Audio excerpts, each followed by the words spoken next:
Hey guys, my name is Sean Connolly, and this is my online presentation for the class of Forensic Psychology. First things first, huge heads up to Professor Duntley because this is a genius idea. I hate doing presentations in front of a huge class. I get nervous, I sweat. It's awful. I'm terrible at it. So as you can see, comfort of my own apartment. This is a good time.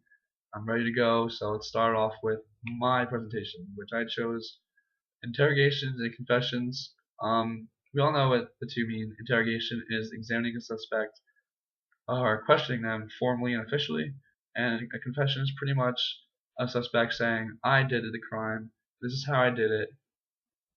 It's a formal statement admitting that one is guilty of a crime. They're so powerful in the courtroom, and this is why I chose them, because a conviction is almost always guaranteed with a confession.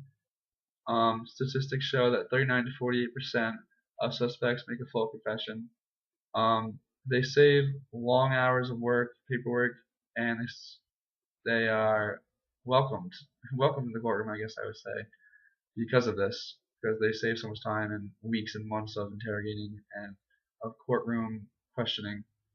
Um, but the real question is, are they consistent and truthful? And that's a strong no, because there are so many different things wrong with confessions, like false confessions talking about, that make the court system honestly just like sick to my stomach, because there's nothing worse than falsely accusing someone and sending them to jail when they didn't do anything.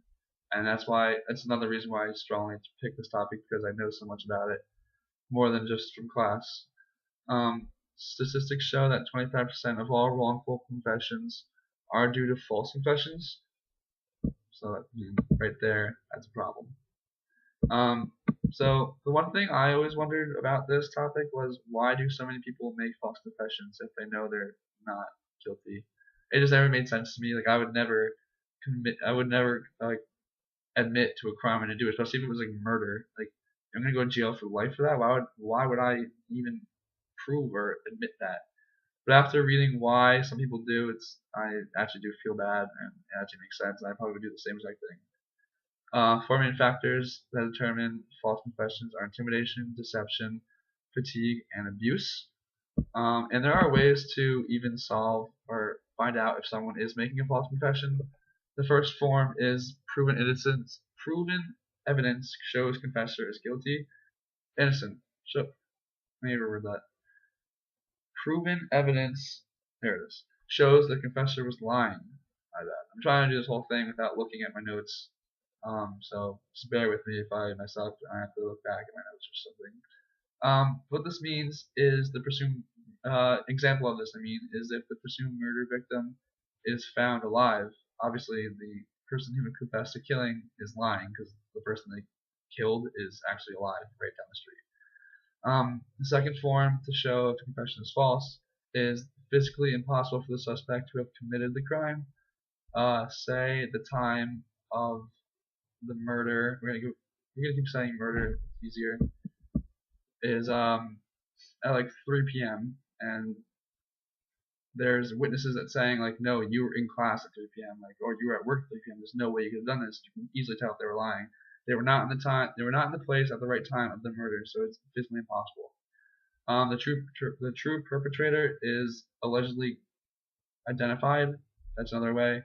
And the fourth is that scientific evidence proves that you were not part of the crime. A huge part of forensics interrogation and investigation today is the use of DNA. DNA, if it's found at the scene and analyzed, it can show you exactly who was there. And if your evidence doesn't match up with the evidence of the DNA that at the crime scene, then you weren't there, so you're lying. So I thought that was pretty neat. I found that out online. I thought that was pretty cool. Let's see. The next we're going to talk about are the 4 different types of lying or false confessions.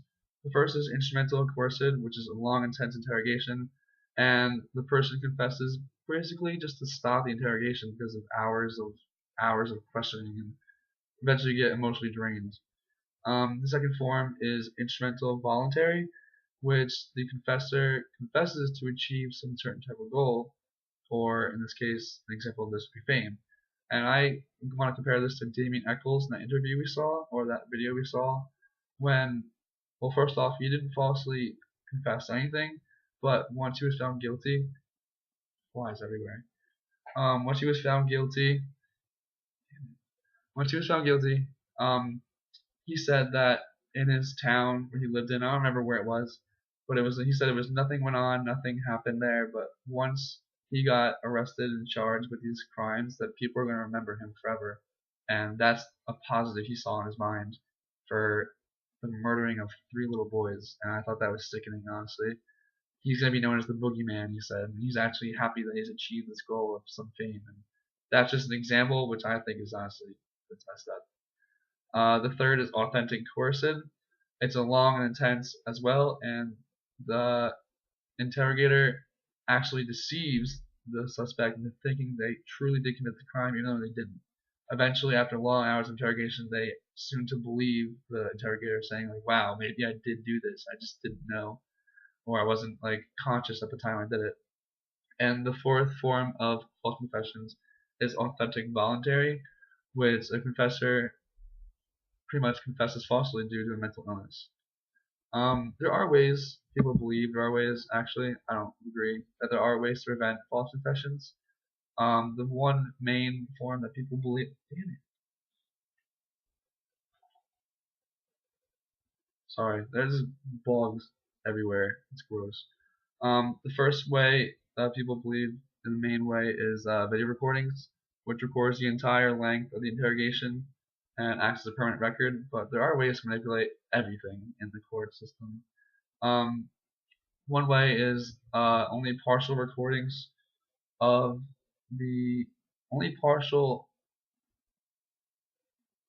times of the recording can be shown in trial. So say the recording of the interrogation in total was like 7 hours. They can show you glimpses or in like certain time frames of the video. So that's one way. Another way is manipulation of the camera angle. Say the camera is placed behind me, the interrogator. You can't see my facial expressions. Maybe I'm trying to intimidate him or the suspect. Maybe I'm trying to say with my face, my facial expressions like, "Hey, listen, either confess right now or like I'm literally gonna beat the shit out of you." Like that's one way. And the next thing I wanted to talk about or pick up on was interrogation across the ages. Starting in the 1930s, physical abuse was the main form of interrogating and to make people confess, like hitting, torture, anything painful. And honestly, think about it. You would also confess falsely if this was happening to you. I would know I would stop anything to make the pain go away. In 1931, lawlessness in law enforcement converted pain and punishment to purely psychological factors. 1966, the Miranda rights were written, which gave suspects or the false confessors the right to remain silent. And then versus modern day interrogation styles is mostly psychologically. Good cop, bad cop. Have you ever seen The Other Guys with Will Ferrell, who's the man? You know what I'm talking about. If you haven't seen it, I highly recommend you go watch it after this video because it's a lot better than what I'm showing you right now. Police are forced nowadays to learn the interrogation manuals left and right to know what's okay for them to do. Basically, just they have educate themselves on what is okay and what isn't okay in interrogation styles. And the third final step that we learned in class, which I think is amazing by the way, is the read technique, which is 9 steps to a 9-step process based on 4 influence strategies.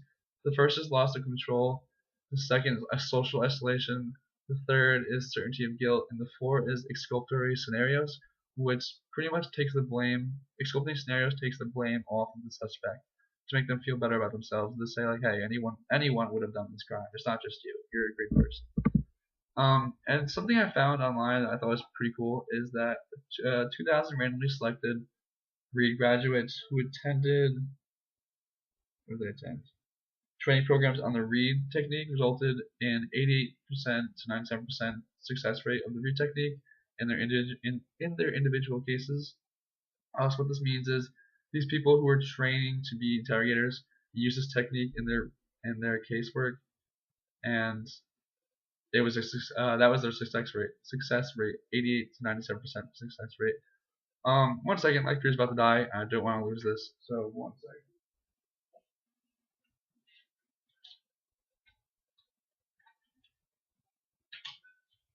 All right. Computer's about to die. That would have been awful. Okay. So where was I? Okay. So next thing I wanted to bring up was fan opinion. If you guys are fans of me or not, either or, it doesn't matter. So do you guys think it's okay for interrogators to lie during interrogations? Obviously, you don't think it is right for them to be abusive or torture, but I mean, if you are okay with that, then all power to you. But I personally believe it's okay, in my opinion. I think that I would do anything to get the real truth out of someone because, like I said before, I don't trust in our court system. I think it's so messed up. But that's a different story. I'm not gonna get into that right now because my video is already 11 minutes. Yeah, it's supposed to be a 5-minute presentation. I apologize. I don't know if I'm getting points off for this, but sorry, Professor, people watching this. I know you're probably bored out of your mind. And I'm making it even longer by talking right now. So back to what I was saying. The PACE Act. It makes it illegal to lie during interrogation. A witness must be present during a witness must be present during interrogation. It must be audio recorded, and intimidation is not permitted. That's it. I'm sorry again for the length of this video. I just ramble on sometimes like I am right now. So if you want to end this, you can. Well, all I want to say is, if you have any comments or questions or concerns about this video, you liked it or didn't like it, like leave something, and that'd be cool. All right, can't wait to see everyone else's presentations. Thanks, guys.